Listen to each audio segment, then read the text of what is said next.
c'est là que ça commence déjà à se compliquer. Parce que ce territoire a un statut très particulier.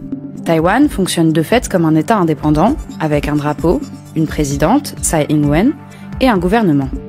Mais Pékin revendique sa souveraineté sur le territoire et prône la politique d'une seule Chine, qui consiste à dire que la Chine et Taïwan ne sont qu'un seul et même pays. Et la République populaire de Chine affirme d'ailleurs représenter Taïwan à l'ONU depuis un demi-siècle. Mais le président chinois, Xi Jinping, veut aller plus loin. Il affirme régulièrement sa volonté de réunification de la Chine avec Taïwan, faisant craindre une attaque armée. Pourquoi le dirigeant chinois parle de réunification, au juste? Et d'où vient cette relation complexe entre les deux territoires?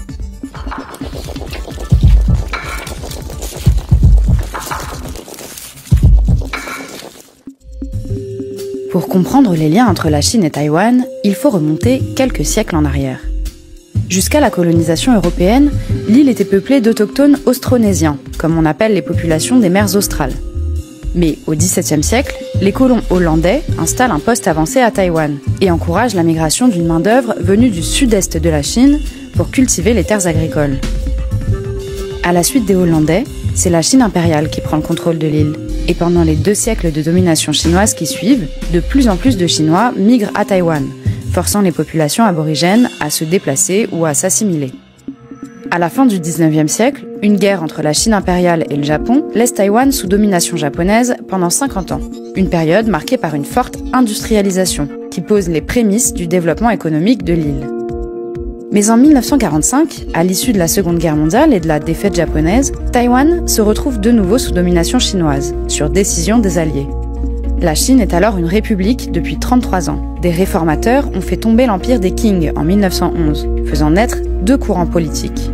D'un côté, le Parti communiste, et de l'autre, le Kuomintang, parti nationaliste. Très vite, ces 2 mouvements s'affrontent par les armes. En 1949, le Parti communiste l'emporte. Mao proclame la République populaire de Chine. 1,5 à 2 millions de Chinois nationalistes fuient alors vers Taïwan.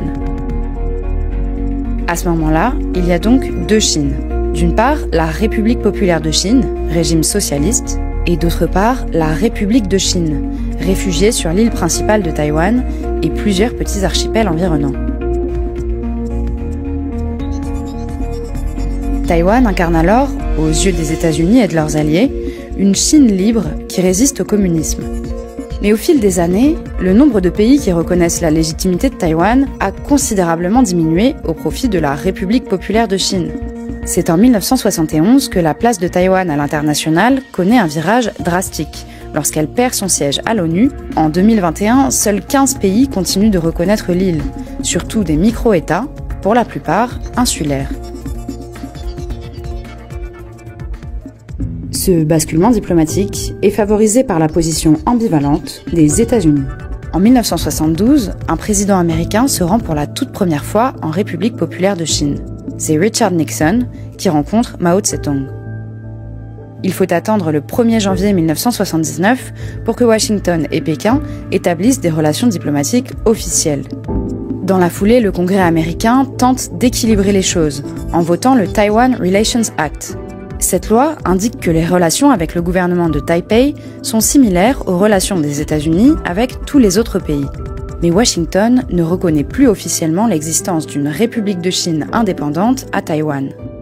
L'île est progressivement lâchée sur le plan diplomatique, mais en parallèle, elle se démocratise.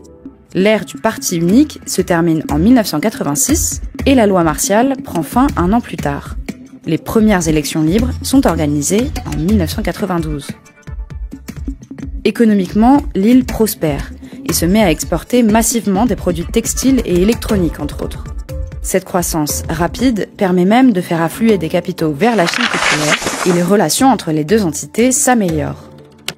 Pékin proposera par la suite d'appliquer à Taïwan la formule employée à Hong Kong, un pays, 2 systèmes.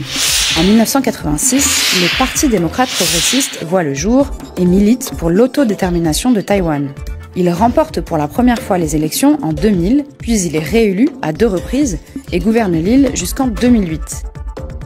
Après 2 scrutins remportés par le Kuomintang, partisan d'un rapprochement avec Pékin, les indépendantistes du PDP reviennent au pouvoir en 2016 Et sa chef de file, Tsai Ing-wen, est réélue en 2020 encore plus largement, récoltant plus de 57% des voix. La volonté de préserver l'autonomie de l'île semble donc aller croissant ces dernières années dans l'opinion taïwanaise. Il faut dire que le président Xi Jinping, au pouvoir depuis 2013, a significativement augmenté la pression sur les territoires revendiqués par Pékin. À cet égard, l'exemple de Hong Kong est frappant. Le territoire a le statut de région administrative spéciale et possède son propre conseil législatif, le LegCo. Mais les autorités chinoises ont promulgué en 2020 une loi sur la sécurité nationale qui a permis à Pékin de multiplier les attaques contre la presse et les opposants politiques à Hong Kong. L'agressivité de la Chine à l'égard de Taïwan s'est elle aussi accrue ces derniers mois. Les incursions de l'armée chinoise dans la zone d'identification de Taïwan, c'est-à-dire l'espace aérien de défense surveillé par les forces taïwanaises, sont quotidiennes. Sur la seule journée du 1er octobre, 38 appareils chinois ont survolé cette zone. Un contexte tendu dans une région très fortement militarisée, comme le montre cette carte. On compte de nombreuses bases chinoises, mais aussi américaines, à proximité de Taïwan. Dans ce contexte de durcissement des relations entre la Chine et les États-Unis, ce qui est sûr, c'est que Taïwan est revenu sur le devant de la scène. L'île apparaît comme le lieu possible d'un affrontement militaire concret.